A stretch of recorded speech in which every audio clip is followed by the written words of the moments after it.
Good morning, and welcome to Real Human Design Stories, where we share real-life stories of how human design has helped our guests know themselves on a deep, transformative level.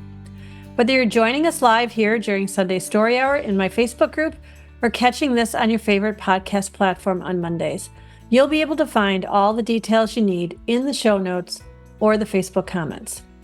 Human design helps us to differentiate between what is ours and what is conditioning. By knowing and trusting ourselves, we develop deeper, more honest relationships and unlock our true gifts. I'm Kathy Bashanko, and my guest this week is Jen Allyson, a 1-3 emotional projector, right angle cross of consciousness. I'm very happy to have you here, Jen, and I would love if you would just tell folks, Jen's got a really interesting story because finding her design, I think, was even more pivotal than for some of us, because it really allowed you some freedom, I think. So I don't know. I don't want to paraphrase her. But anyway, I'm just going to start by saying Jen has a really interesting story that I think is going to be really impactful for someone out there, at least, if not many of you. So I'm happy to have you here, Jen. And I'd love if you just go ahead and start to tell us a little bit about it. Well, thank you so much for having me. I'm happy to be here, happy to share my story. Human design has been so pivotal in my life. So about 10 years ago now, I realized that I had been raised in a cult, and I was 34. I was kind of at the pinnacle of success in my life. And I was married to a man. I had 2 small children. We had just built this really nice, custom home. And we were both very successful. We were living a very successful life within the framework of the cult that we had grown up in and been raised in. And for me, it was generational. My family had been part of this cult for 7 generations. So the level of belief, the level of integrated culture within my life was at the highest level. Everyone I knew, everything I did, my career, everything was built on the foundation of this high demand religion. And so when I had this awakening and I realized that what I had built my life on wasn't maybe real or healthy for me specifically, all of my belief kind of fell away. And I always call it an instant ego death, where I didn't have an identity because I didn't know what I could trust was real. And so I went from this very intense dark night of the soul where I couldn't trust anything, to being on a seeker's journey, from the ground floor, essentially. And so this opened up the door for almost endless possibilities. And I was able to go on this journey of self-discovery where I realized that I had suppressed my sexuality my entire life. And this is pretty common for people who grow up in high demand religion and cults who are anti-LGBTQ, because there's a lot of rhetoric within the religion that says this isn't okay. There's only one way to live. And really in general, there's a very homogenous, there's only one right way to be. There's only one right way to look. There's only one right way to live. And anytime you fall out of the parameters of that correct way of living, then it kind of drops your status or your ability to rise higher and higher within the hierarchy of the cult. And so one of those ways was I was brown. I'm half Hispanic and half white. And so within our growing up, I was not called into leadership positions. My mom was not called into leadership positions because she was Hispanic.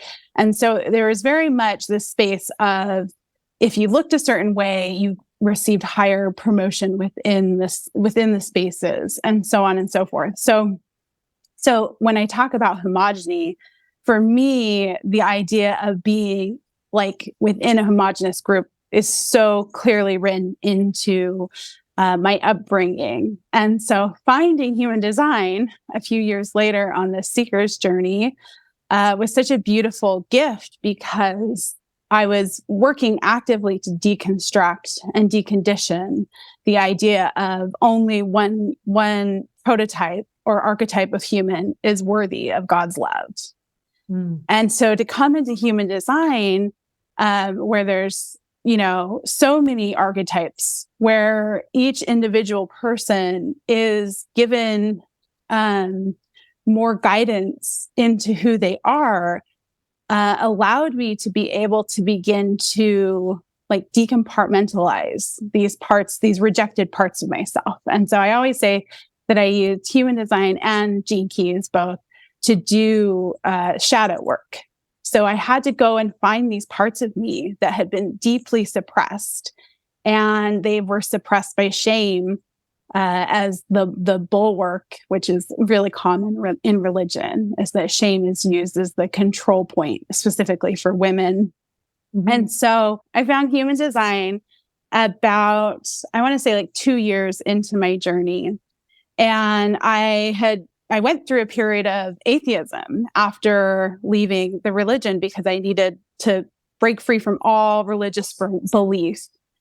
And then I had a very intense spiritual experience. I met my partner, my wife, who's my twin flame, and it became undeniable to me that there was something greater. And I had always been a spiritual and mystical person. And so when I found the system of human design, of course, as a projector, it's really like startling or staggering type thing, because you all of a sudden you realize that something matches your very unique experience. And so I immediately really resonated with human design and fell in love with the system and fell in love with the energetics of the system. And I always say that I spent my whole life studying energetics and being connected to energetics. And when I found human design, it was like giving language to that lifetime of energetic information and data that I had been collecting. And so it was so beautiful to begin to learn that language and then meet other people who had learned that language too, and begin to exchange information and data points. And I just voraciously began, like reading people's charts, everybody I knew, and then strangers on the internet. Let me see your chart. Let me ask you questions.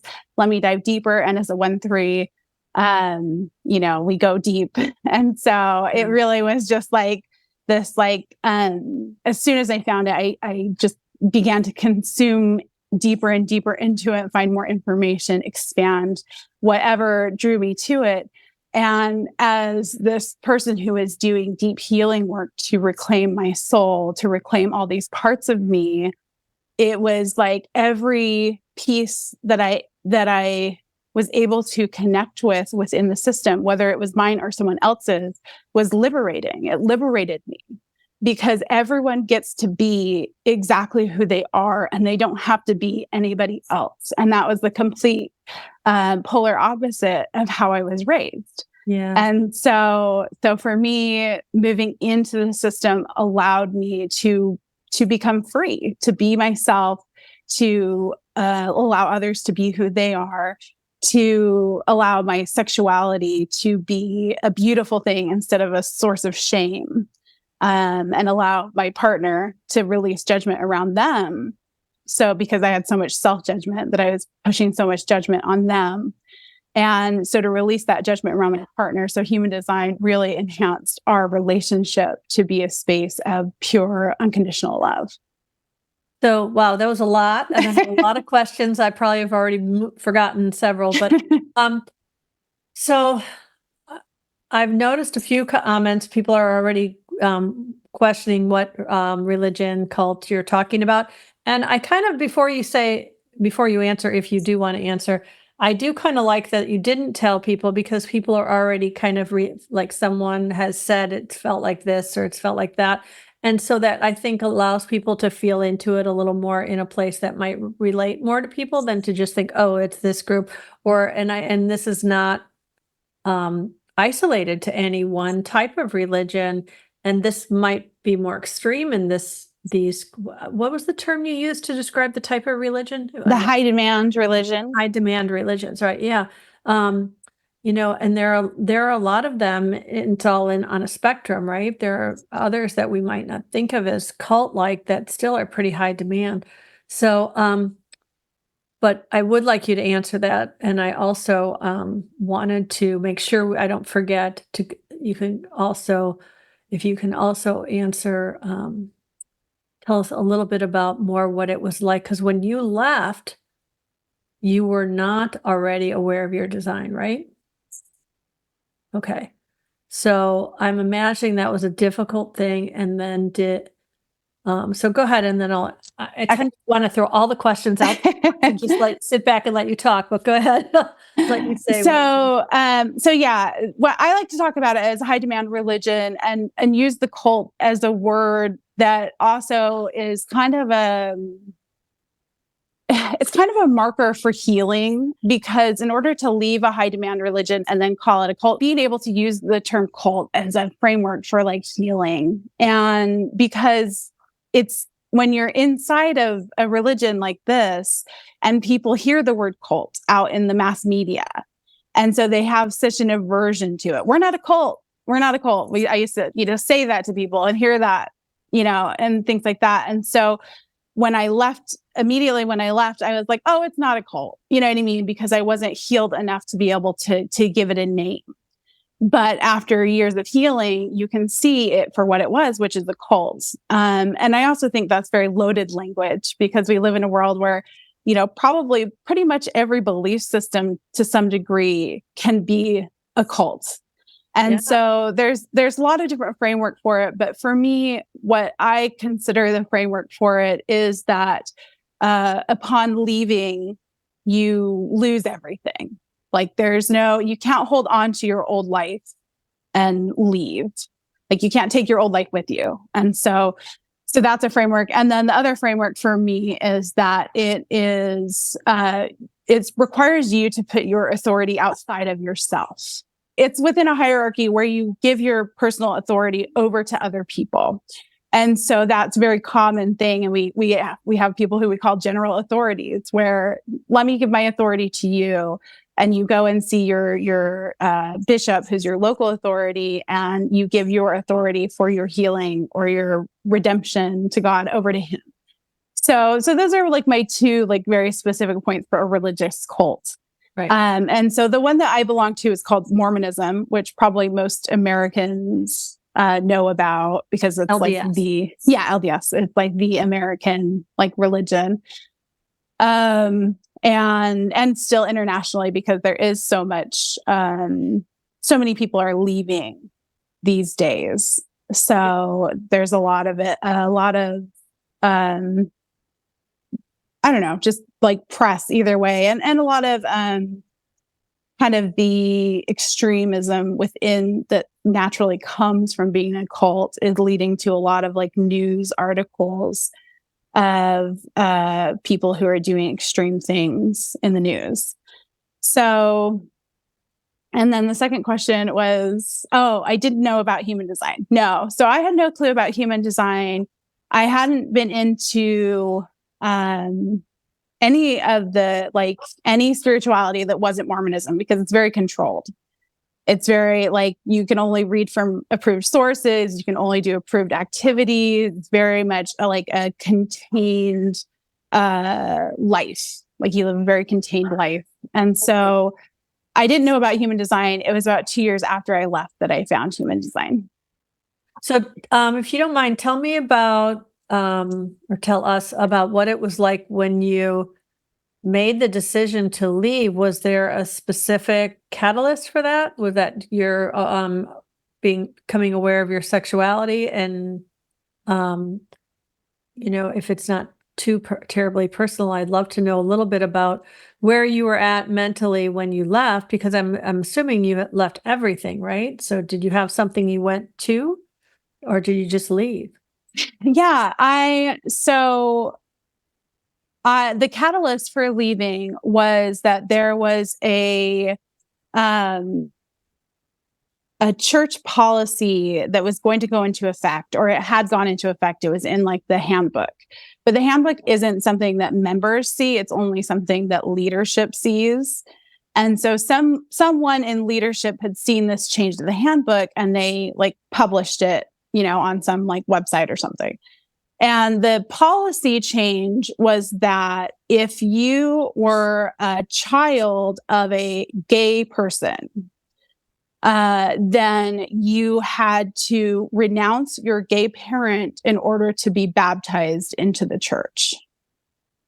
And this was very shocking to me and to the membership at large, because one, it's like, you know, Jesus said, suffer the little children to come unto me. And here we are saying that a child can't enter into the waters of baptism, which is a very sacred ordinance in the church, if they have a gay parent. And in order to do so, they have to like renounce publicly their gay parent. And so this came out as a leak, and people were shocked en masse, like me and my husband, who I was married to at the time, and everybody that we knew. Like, we had conversations with people and we were like, oh, this is shocking. Like, is this real? Maybe it's not real, you know, whatever.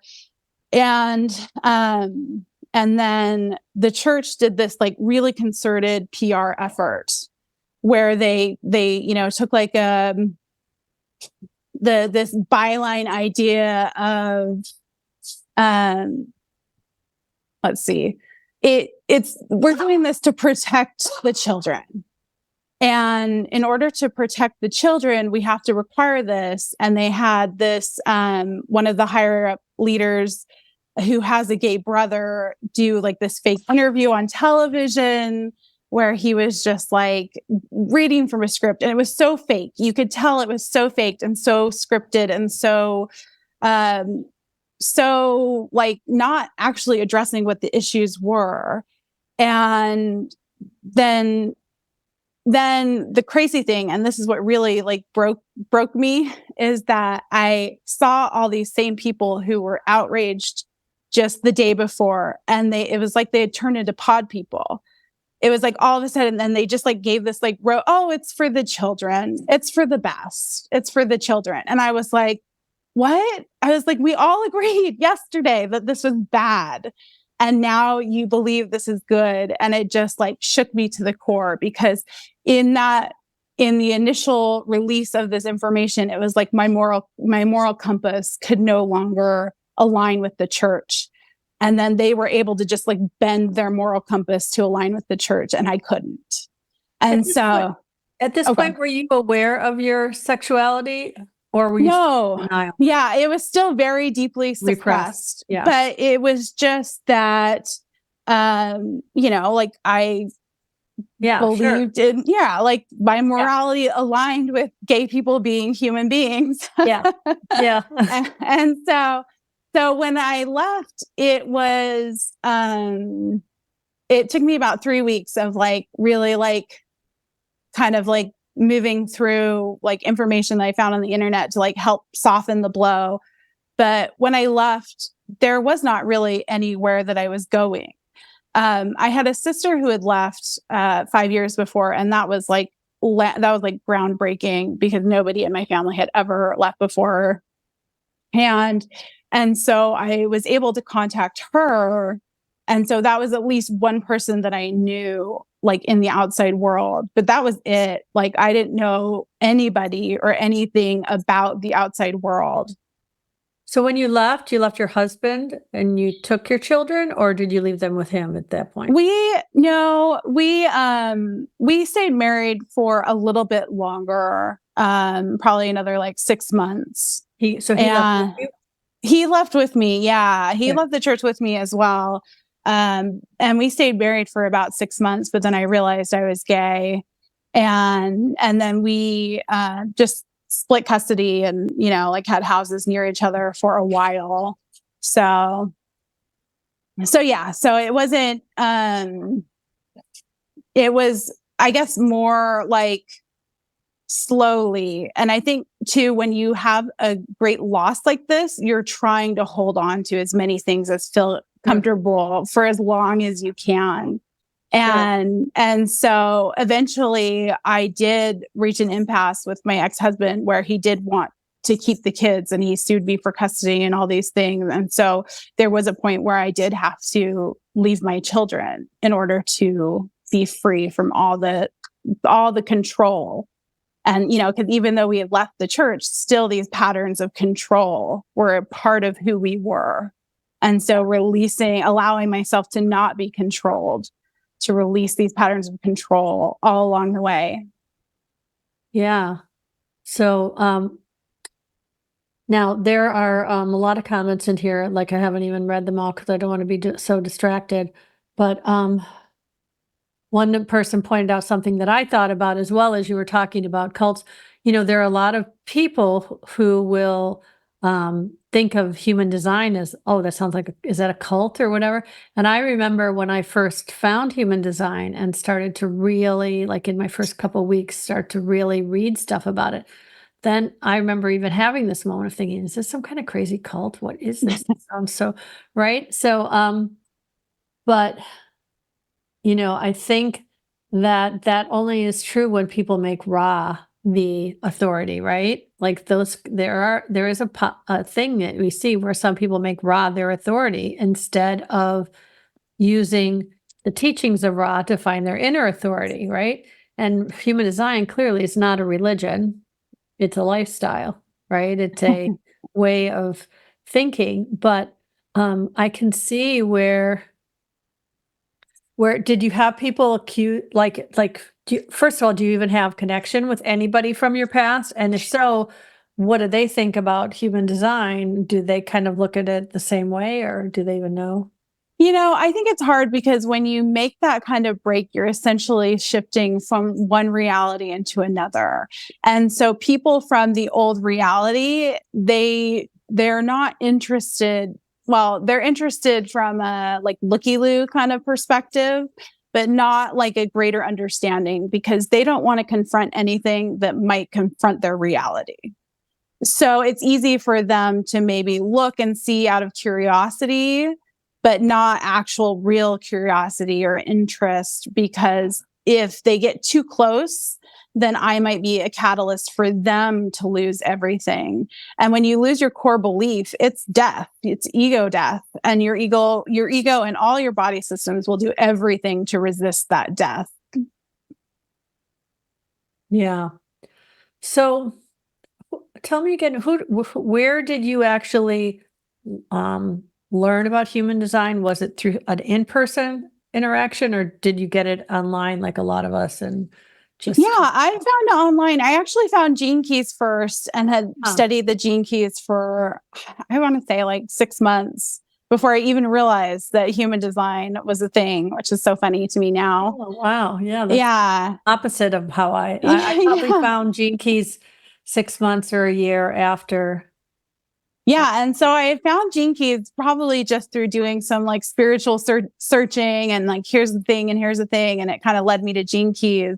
And then through Gene Keys, I found human design. And I was like, this is so great because like as a projector, we're so into systems and energetics that it just was like, this is incredible. Well, and you've got such strong energy on your undefined head. I was looking at that when I was looking at your chart.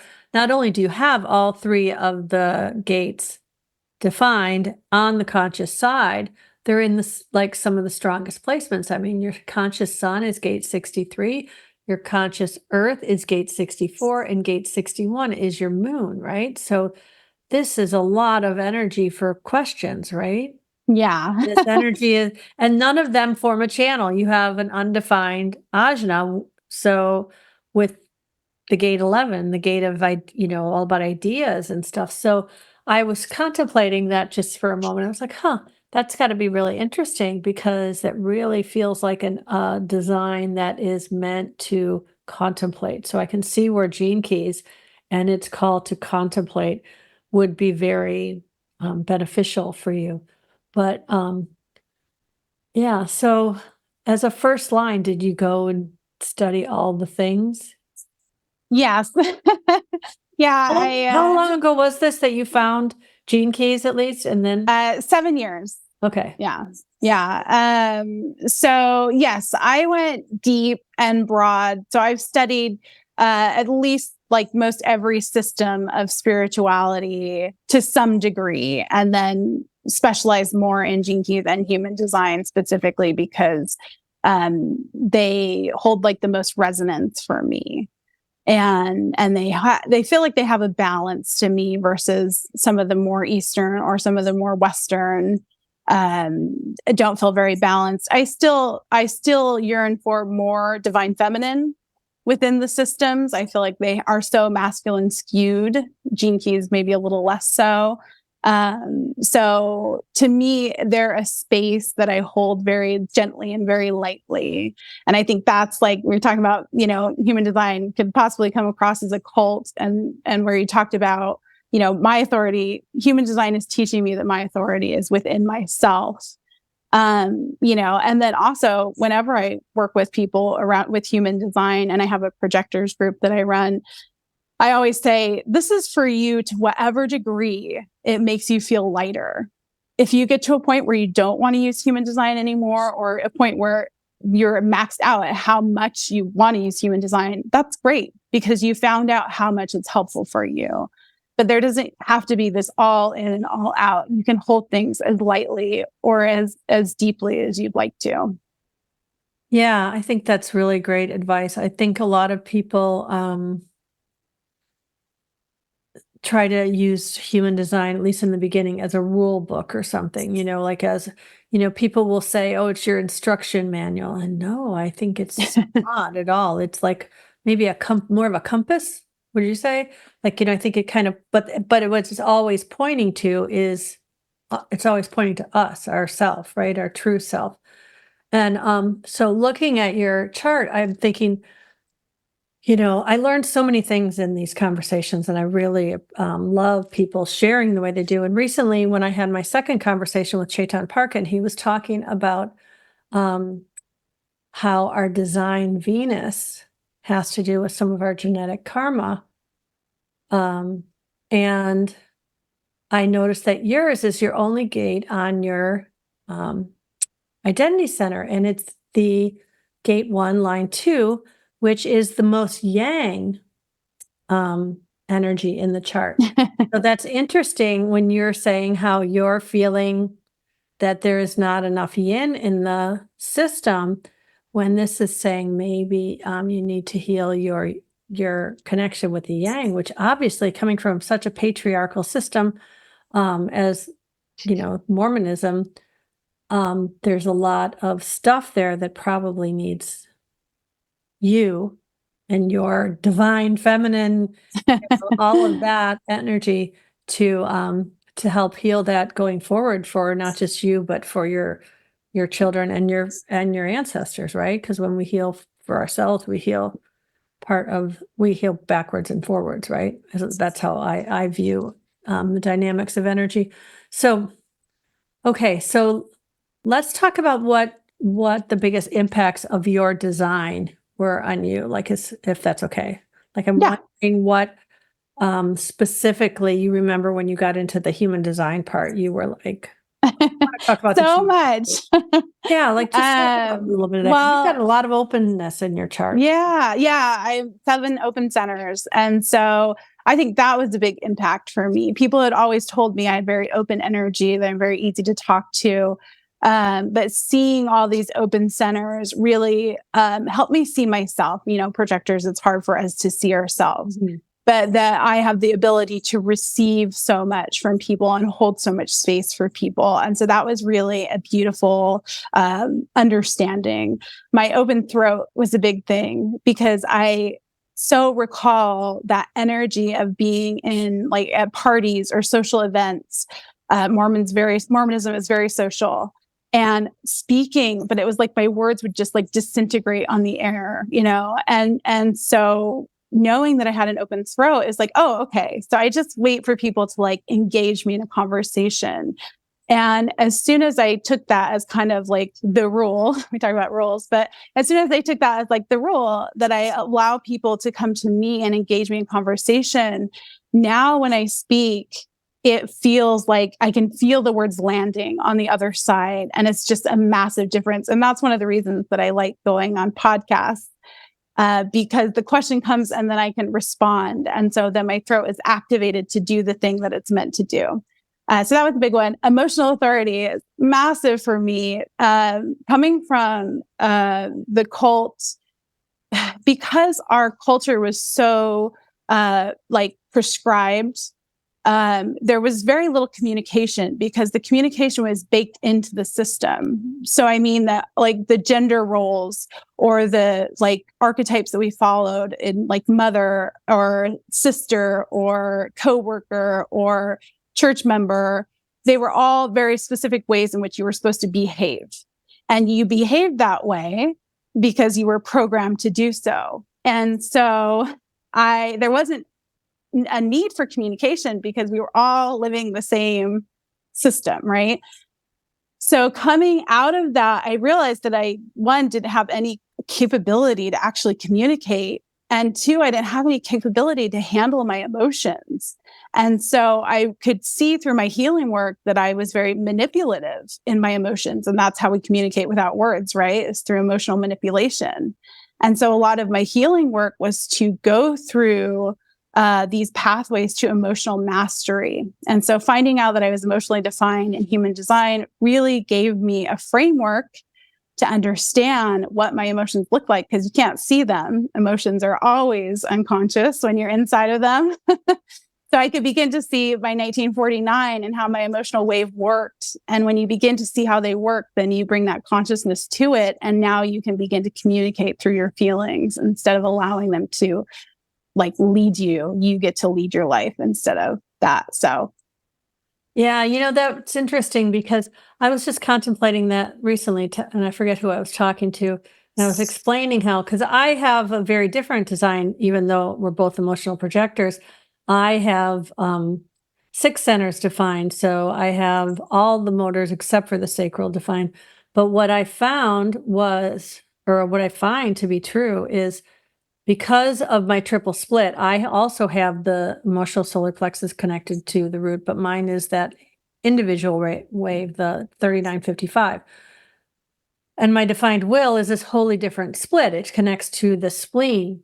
And so when I am not rested and I cannot use my will, because that's the primary way I get things done, is by willpower, my sense of heart and ego going for it, is I will use that combination of those other 2 motors, and it's usually not nice, right? When we work from that energy. yeah. And so it becomes manipulation. And when you combine that with my ability with the 2644, that channel of surrender, which they call the channel of the salesman, when I'm tired, I can be, and in the past would be very emotionally manipulative and use my emotional outbursts to get things accomplished, whether it be yelling at my kid when she was little or being mad and upset with my husband because I didn't get my way. So that 1949, though, that's a totally different kind of energy than my 3955. And that 19 being such a sensitive, and what is your 19? I'm trying to see here. Oh, it's your south node. North node. Oh, south node. South node, yeah. And so you're moving out of that energy. And then the 49 for you is that's your Mercury. Okay, so communication, revolutionary communication. Revolutionary. Right? All in or all out, right? So that feels like you. But that sensitive, that sensitive root pulse energy that is connected to this revolutionary, emotional, all in or all out, really feels like that would be a force to be reckoned with. And so, how have you learned to I don't know, manage isn't the right word, but navigate that in a healthier way? Well, I have found, there's no truth in the now, as the common saying. It's one of my favorite ones when I talk about my emotional authority. So now when I have, let's back up just a little bit because so with the 1949, it's like a ratchet, and then crash. And so I had read somewhere that if you communicate well, then you won't ratchet nearly as much and you won't crash nearly as hard. And so I had to really fight my urge to like hide or not share my truth or not communicate with my partner because that felt easier in the moment. and then begin to communicate. So when I'm feeling like I'm not being seen or heard, or there's something that needs to be said within the relationship, I say to myself, hey, you have to say this, because if you don't say this now, it's going to come out later and it's going to hurt them and you, and that's not good for anybody. So shifting that awareness to, it may be uncomfortable to speak my truth in the moment, but eventually it's going to come out. So seeing that in that emotional wave. So ever since I shifted that mode of operation, I haven't had big crashes anymore. And so that is a big shift in general. And then the other side of that coin too is that as I become more emotionally mature and capable of holding my emotions, I can differentiate the thoughts that I'm having that are triggered by that emotional reaction of like, I hate you, I never want to see you again, or whatever. Like those aren't truths. Those aren't truths. And I can hold them inside of me, witness them, and release them without blowing up. So it's just that shift into maturity of like, these things that you're feeling, they're a result of some way that you've betrayed yourself, but they don't need to be projected onto another person. They need to be dealt with in a mature way. Yeah. So, okay. Another big question about your chart is with this undefined spleen. I would imagine leaving. Does your ex-husband have a defined spleen? Do you know? Yes. Yeah. Mm-hmm. And just in general, like, they say the undefined spleen, feels that safety, tends to hang on to things for too long. So how did you find that courage? What advice would you give someone who's holding on to things longer than necessarily is good for them, whether it be this sort of big thing or smaller things? Well, I would say that I remember one time, like in the beginning of this journey, really feeling like on the other side of leaving, this is, I think, before I came out to my friends and family as like having left the church and being gay. One of the fears that I had is that there wouldn't be anything for me on the other side. And I was thinking more specifically career, because I knew that as soon as I came out that my career would like crumble into dust. What was your career again? So I am a creative director and artist, but specifically for in like the stationery and scrapbooking world. Oh, okay. And so, but all the companies that I knew and everybody that I knew were all Mormon. And so I was so terrified of like, well, what am I going to do? Who am I going to know? Like all these things. And my wife, we were together at this point, and she was like, the world out there is so much bigger than you can imagine it to be. And the world that you come from is so much smaller than you realize it is. And so I think that's kind of like such a good like piece of wisdom, is that we're holding on to something because it feels like our entire world. Yeah. But on the other side, there's a much bigger world and a broader space that we are able to connect with that is more in alignment with us than the world that we're holding on to, that's increasingly becoming more small because it doesn't fit our growth. Yeah. We've got a lot of I don't know, well, quite several comments that I noticed that I'd like to just take a minute and look at, because I think we're bringing up some emotional stuff for some people. I mentioned a couple already. Let's see. Yeah, someone said that's what they love about Sabrina says, that's what I love about HD. It leads me to the fact that my authority is within me. And then somebody said Catholicism and born again Christianity. Sabrina said that also. Also told me my authority was outside of me. Angel says, yeah, I hear voices that tell me what to do. My relationship with God is strong. Splenic hits. I'm considered apostate now. I've heard that term, but I don't know. Do you know, what is that? Yeah, that's a term that we use. The Catholic Church uses it as well, but it's just means someone who's on the other side of the church. Oh, yeah. So that when someone's labeled an apostate, then they're dangerous, the subversive. Right. I knew I'd heard the term, but it just was. And then people are afraid of what they don't understand and what threatens their belief system. Dana said that. And she also says, wow, all the head gates. So, hi, Dana. Yeah. And Angel again says, wow, what a great connection. Truth bumps. She says, I was suicidal in my 20s. This is what I wanted to read. Church told me scriptures like God doesn't give you more than you can bear didn't apply to me. Suppression of emotions, light bulb moment. Okay. Yeah. So that sometimes, that there are a lot of people who find great solace in the church. And there was a time period where I was pretty deeply involved with the Episcopal Church and had a really great community in there before I started my human design journey.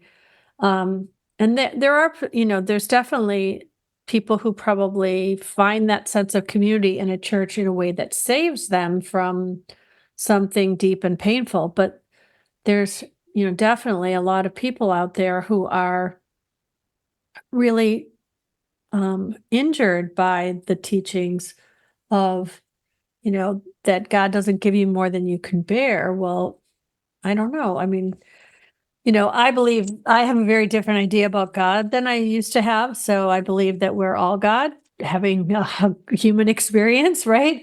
So, maybe we wanted to experience something. I don't know. I don't have I was saying I have a sinus thing today, so I don't know if I have the cerebral power to get into some of the things I would normally get from that.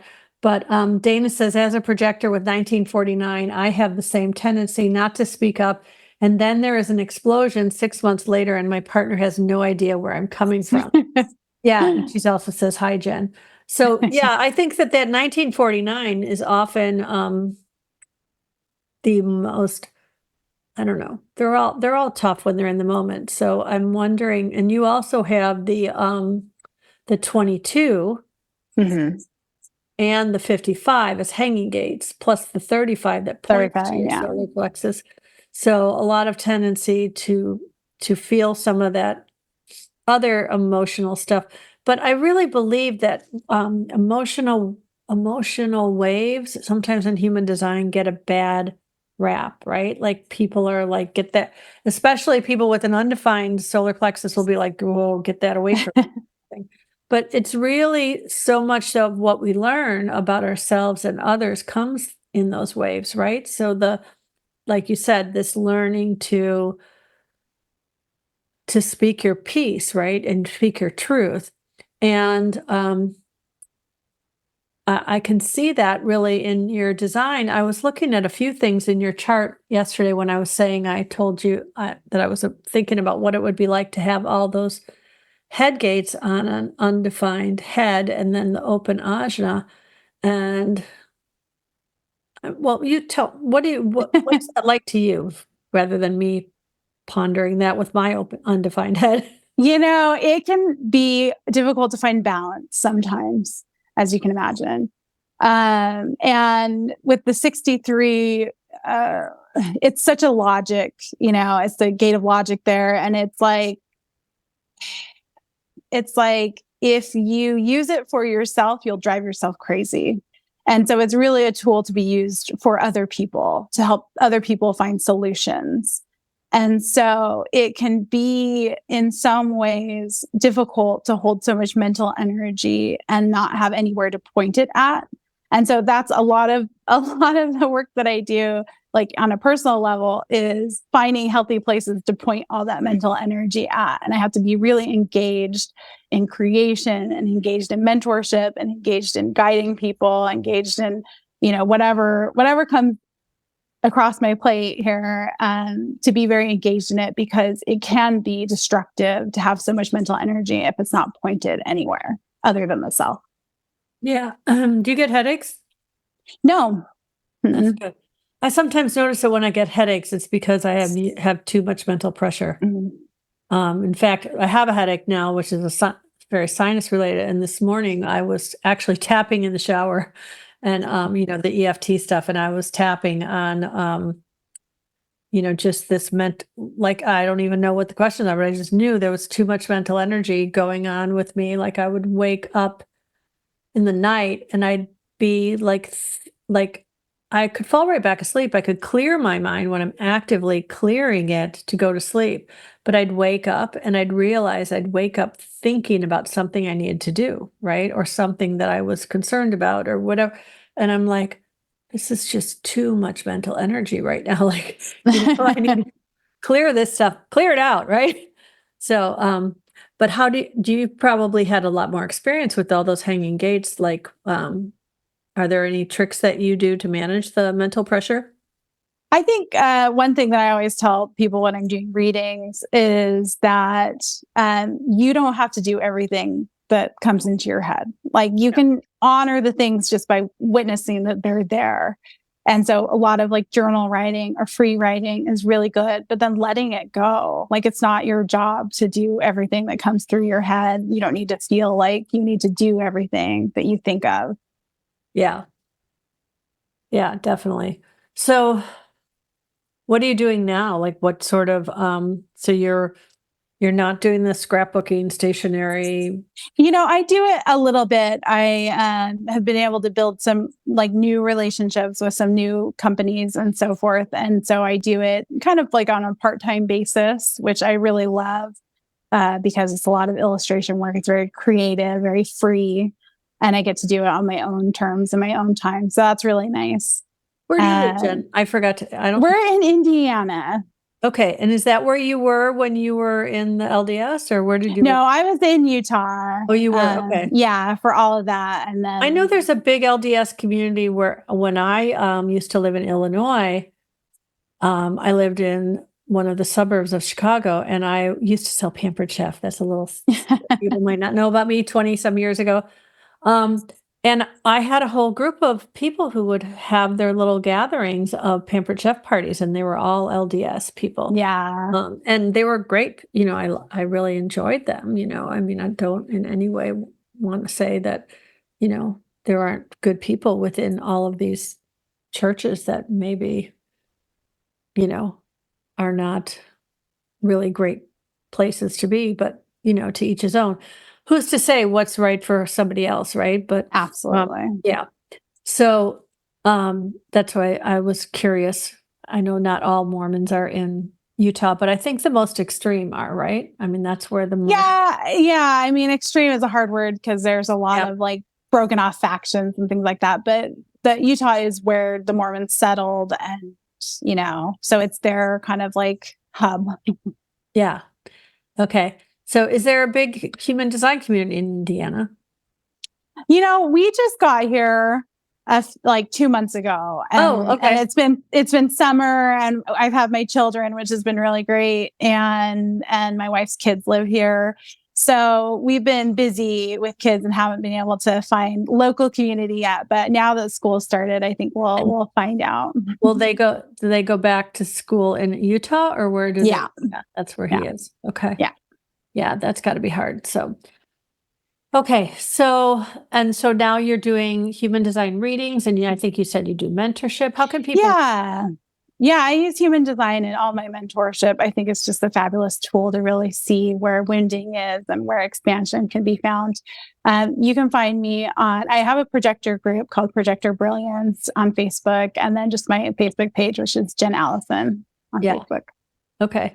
And Allison is Allyson. If anyone, yes. But you did you do traditional human design study or where did you study? No, as a 1-3, I feel like all my study is so very much self-led. So a lot of reading, lots of books, and lots of like interfacing with people's charts. I know a lot of 1-3s who self-teach, and actually my traditional human design studies is all self-taught because I do feel like there is a certain amount of, I don't want to trigger anybody by actually saying Jovian or IHDS is a cult because I don't think it truly is, but they do have a hierarchy of control that I'm not personally comfortable with. And so I have taught myself that sort of thing. And then I am also certified in quantum human design. But I really do find value in all of it. Um, so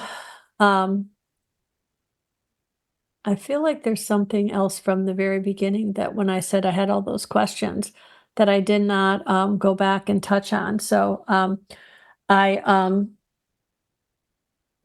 here's somebody saying, I love all my Angel is saying, I love my emotionally defined peeps. They can hold space in such a different way. Grateful for all our journeys. Yes, that is true. And I think that this is something that I would like to, this is one of the things I was thinking of actually, was you have so much openness. And you had made a comment that people are often say to you how open you are. But I have found that's not always true of people who have open centers.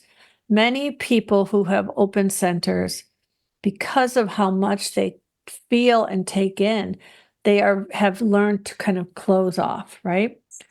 And so I really have been contemplating and feeling into how much it is all about flow, right? Everything is about how is my defined energy flowing into someone else's openness, and how is their openness allowing my energy to pass through them and not feel resisted. Because the more someone is it's like a double-edged sword. Like if my energy feels really icky, if I'm a hot mess, right? If I'm in the midst of my, days when my way of powering through was to use my emotional energy as a manipulative weapon, right? So if I'm in that kind of energy with my definition, and you have all this openness, and you're not at a place where oh, that's hers and I can just let that pass through. You can really close that up, and then that pushes it back to me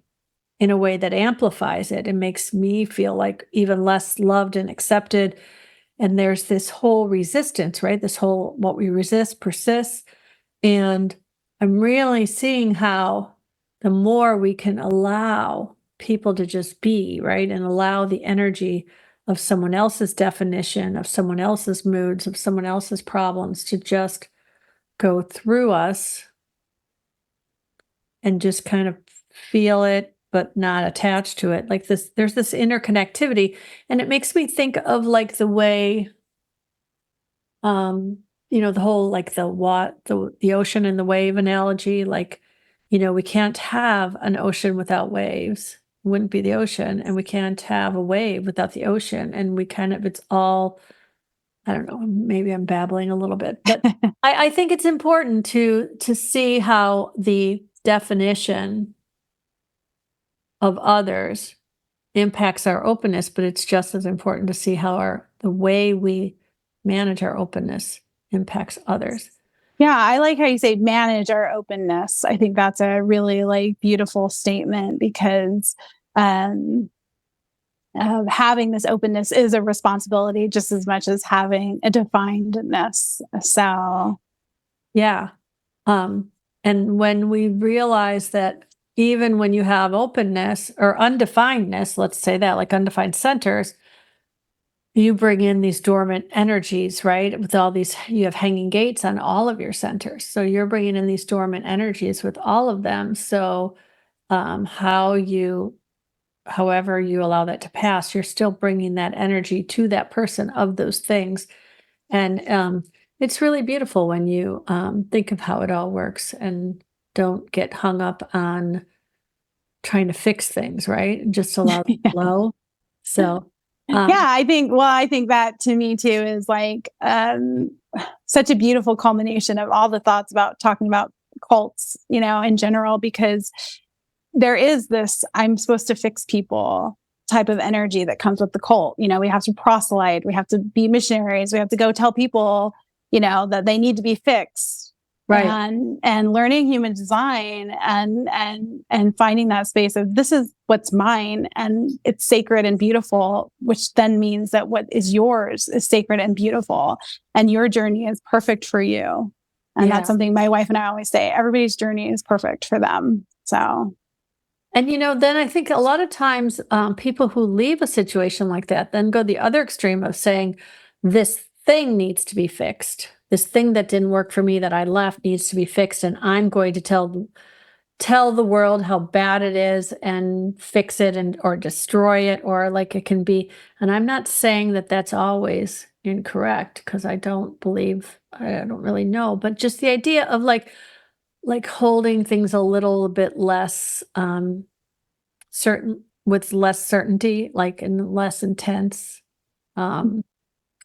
response, I think is really just like living your life the way you are now, embracing who you are and where you came from, and telling your story is hopefully super impactful for other people. And so what is your wife's design? She's a 5/1 MG emotional. Okay. So I love the 5/1 energy so much. It's just like my favorite, which is, I always say funny that I like project my favoriteness on the 5/1. My husband's a 5/1 MG. We projectors like our MGs. Yeah. Yeah. So is he emotional? He has a completely undefined solar plexus. Oh, wow. And my daughter has interesting relationship. He's completely open. Yeah. And I have the 3955 is the only channel I have. I don't have any other gates on my solar plexus. And then our daughter has an undefined solar plexus with a hanging gate 49. So, and it's interesting to me to see how differently their emotion. Well, obviously she's 23. She's very different. He's a grown man had 30 years with me to experience this. I mean, she's 23, so the way she experiences emotions is still different. But to me, I do see that gate 49 all in, all out kind of energy on her emotions. Yeah. Trigger. It's like a switch, right? She's done, or she's, completely committed. So, and I want to thank you and everyone I feel like I've been really a little bit scattered today with my sinus pressure. So I might go tap on that a little bit more today. But so you said JenAllyson.com? Is that what you said? Just Jen Allyson on Facebook. On Facebook is the best way for people to connect with you. Yeah. Okay. That's awesome. So every week we share stories of how human design, or how my guests have come to understand themselves in a more loving and empowering way through the lens of human design. How you think and speak about yourself matters. Human design can show you the reframe of not only your own story, but the story you tell yourself about your relationships. If you're ready to start living a better story, I would love to help guide you through the process of fully embodying who you came here to be. I invite you to check out my website at kathybashanko.com, where you can run your free human design chart, purchase personalized reports, and find all the ways to connect with me directly. And don't forget to follow Real Human Design Stories on YouTube and your favorite podcast platform. And please take a moment and give me a 5-star review. Thanks so much, Jen. I'm got this frog in my throat. I appreciate everybody who tuned in today. And I hope I appreciate your sharing so much of your truth. Thank you for having me. Peace out, everybody.